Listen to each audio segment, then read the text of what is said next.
ଦଳିବା ସମୟରେ ଏହି ତିନୋଟି ଭୁଲ କେବେ ବି କରିବେ ନାହିଁ।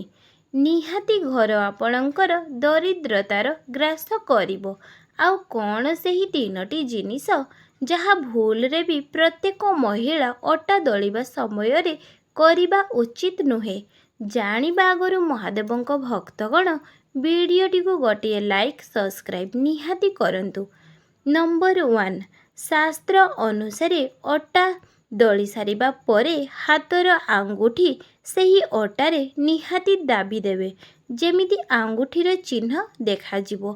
ଆଉ ସେହି ଅଟାରେ ଘରର ବୋହୂ କିମ୍ବା ଝିଅର ଆଙ୍ଗୁଠି ଚିହ୍ନ ପଡ଼ିଥାଏ ତ ଏହା ଦ୍ୱାରା ସେହି ଘର ଧନର କମି ହୋଇନଥାଏ।